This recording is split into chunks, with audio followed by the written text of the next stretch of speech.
Hello guys, nandito po tayo ngayon sa Rizal Shrine dito sa Dapitan, sa Zamboanga. Ikutin po natin para makita nyo po ng yung mga historical na bahay po niya dito.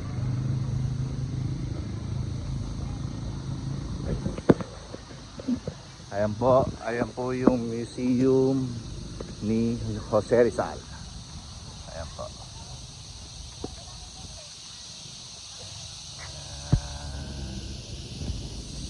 Mamaya po papasukin natin yan.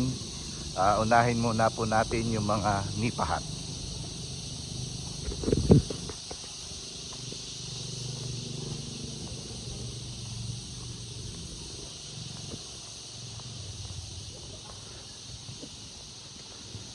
Itong una po natin pupuntahan na kubo na to, ito po yung tinatawag na Casa Redonda. Opo. Casa Redonda means ito po yung clinic kung saan naggagamot si Dr. Jose Rizal. Ayan po. Ayan. Casa Redonda po ang tawag dito. Bale, dito rin po niya inoperahan sa mata ang kanyang ina na si Doña Teodora. Ayan po, makikita nyo po yan. Ayan, ito po yung operating table po niya, malamang po. Ayan po.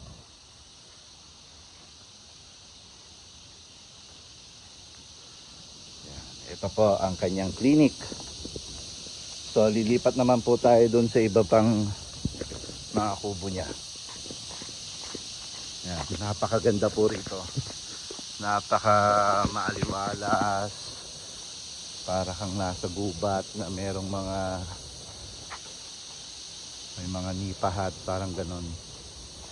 So bali, kung nababasa nyo po ang talambuhay ni Jose Rizal, dito po siya na exile for 3 years mula I think it's 1896 hanggang 1899. 3 years po siyang kulong dito. Ayan po. Etong kubo naman na po ito, ito po yung tinatawag na Casa Quadrada. Ayan po. Casa Quadrada. Ayan. Kung mapapansin niyo po kasi square po yan, kaya Casa Quadrada. Dito po nakatira ang mga estudyante po na tinuturuan ni Dr. Jose Rizal. Ayan po. Sa loob. Ayan po. Pagkatapos po, dito po niya tinuturuan ng mga estudyante niya diyan sa lamesa na yan. Sa ilalim po ng kubo na to. So maliban sa pagiging doktor, professor din po si Dr. Jose Rizal, nagtuturo rin po siya sa mga estudyante niya. Ayan po. Ito po, siguro marami po ang hindi nakakaalam nito. Nakikita nyo po itong pinupuntahan po natin ngayon na to. Yung malaking bato na yan. Ito po. Marami pong unggoy dito. May nakikita po ako mga unggoy kanina rito. Ito. Ayan po.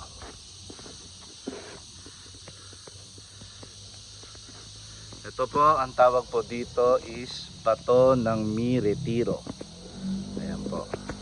Ito pong bato na to, dito po niya kino-compose yung mga poem niya, yung kanyang mga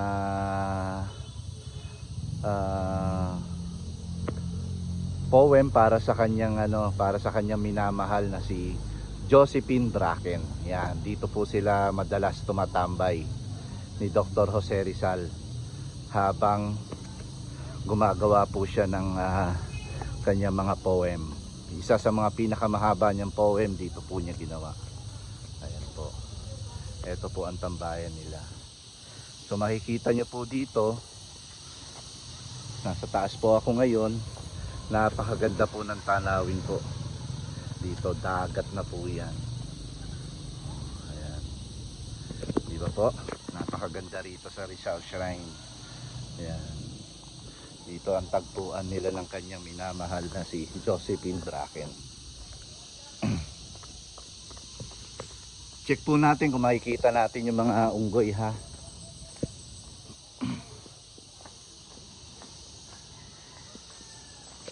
Kanina may mga unggoy dito eh. Siguro po nag-alisan na. Nagtago na.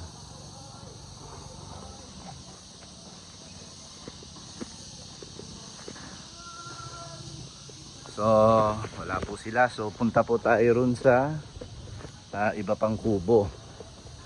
Pupuntahan natin yung kanyang tahanan, yung kanyang bahay nila ni Josephine Bracken.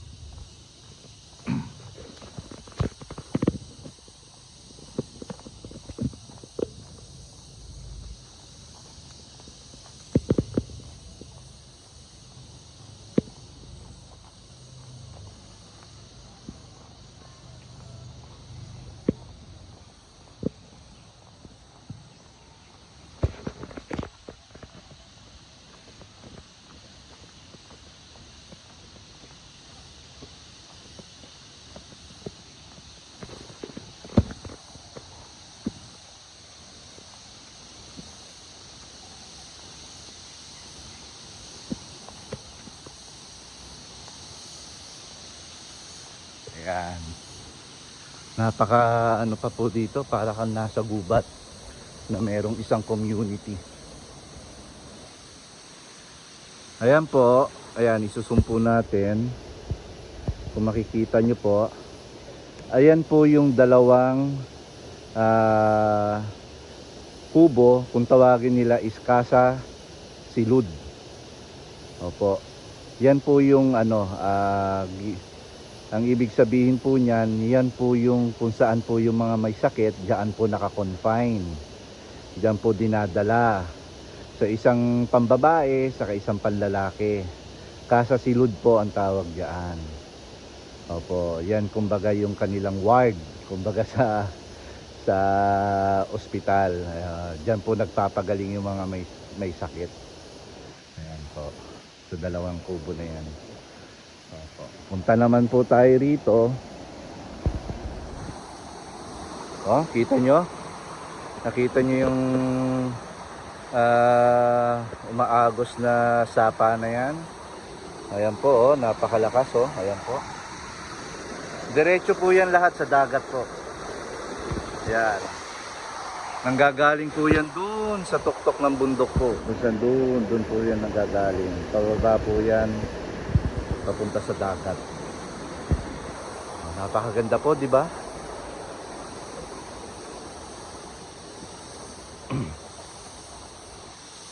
Tapos po, ito naman po yung pinakabahay niya ni Rizal dito sa Dapitan. Ayan po ang kanyang bahay. Ayan, medyo tinatamaan lang tayo ng araw. Ayan po. Akyatin po natin.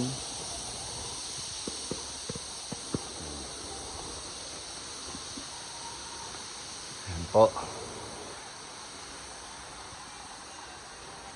Ayan po ang bahay ni Jose Rizal. Ayan po. Ayan ang kanyang ayun ang kanyang may bahay, si Josephine Bracken. Ayan po. Tapos ito po ang kanilang kwarto. Ayan po. Ayan po ang kwarto nila ng kanyang may bahay. Tapos po ito po yung kanilang toilet. Ang ganda ng toilet nila, no? Ang cute. Ayan po. Ayan po ang kanilang palikuran, kung tawagin sa Tagalog, palikuran. Ayan. Toilet. Ayan po.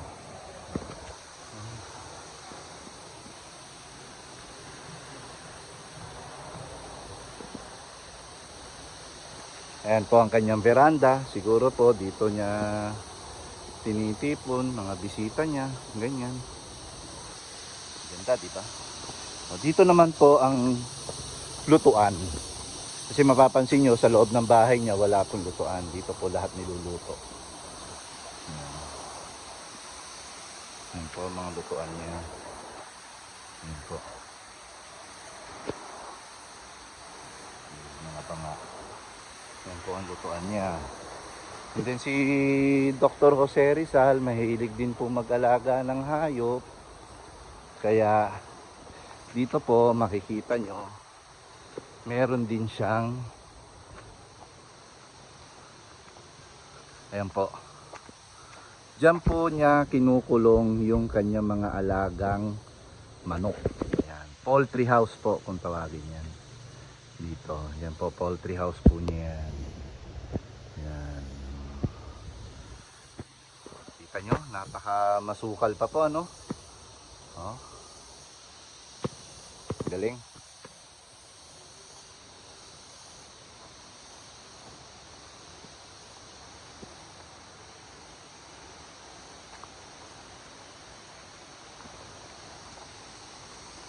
So bale, yun po, halos naikot na po natin ang lugar kung saan naka-exile si Jose Rizal.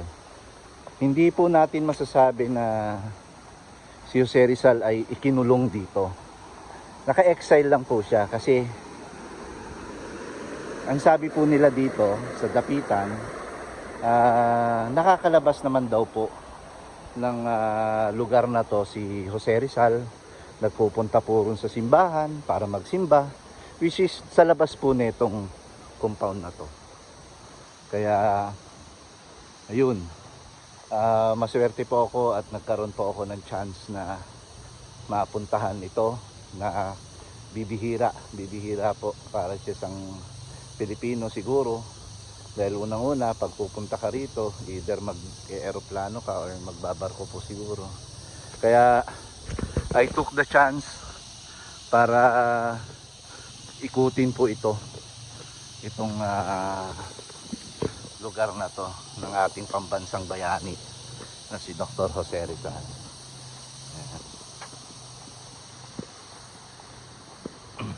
Ngayon po, pupuntahan na po natin yung pinaka main museum ni Dr. Jose Rizal.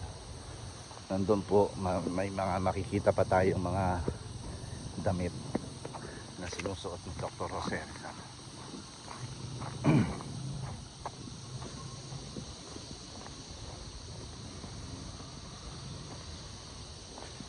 Malawak lang, kakahingal.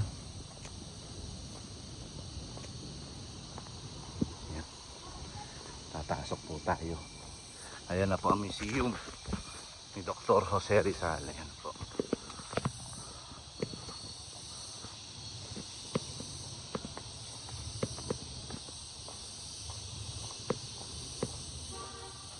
So ayan po.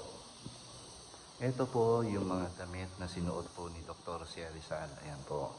Nakikita nyo, naka-frame pa po yan. Ayan po.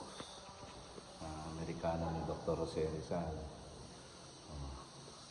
Ayan po yung napapansin natin sa mga aklat na ganyan po yung naka-drawing na suot niya.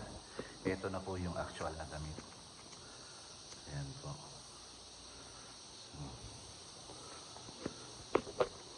Ayan po. Mga sinulatan. Ayan.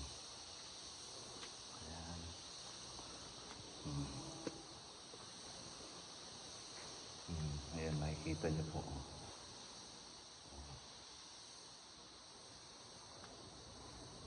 Ayan. Hindi po pwedeng hawakan. Ayan po yung ano po siya. Doktor po siya. Ayan. Ophthalmic surgeon. Ayan po.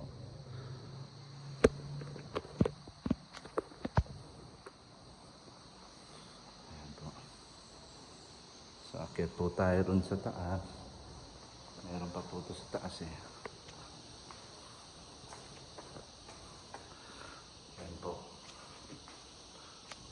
Itinuturing kong maligaya ang aking makapagtiis ng kaunti alang-alang sa isang layuning itinuturing kong banal.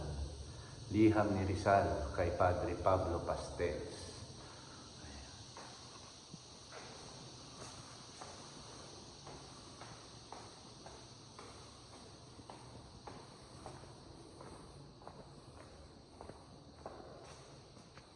Ayan po ang ating pambansang bayani na nag-aalaga ng kanyang ina habang ginagamot po niya ang kanyang ina na may sakit. Ayan. Ayan po yung mga gamit niya sa pagdodoktor, paggagamot. Ayan po. Ang manggagamot, the physician.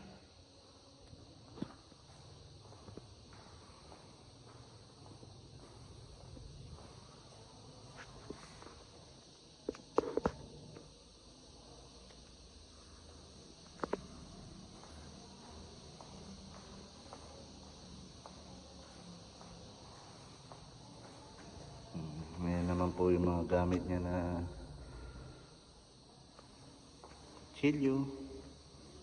Ayan.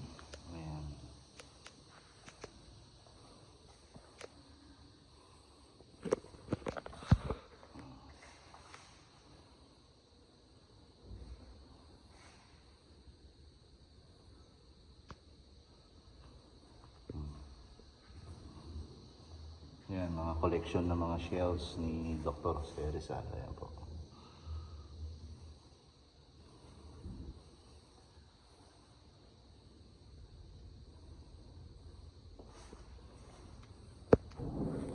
So bale, ayan po, naikot na po natin lahat ang kanyang ang museum, Rizal Shrine, dito po sa Dapitan. Ayan po. Kaya, ayan, pahalagahan po natin ang ating mga kultura at sining dahil ito yung pamana sa atin ng ating pambansang bayani. See you guys. Thank you for watching.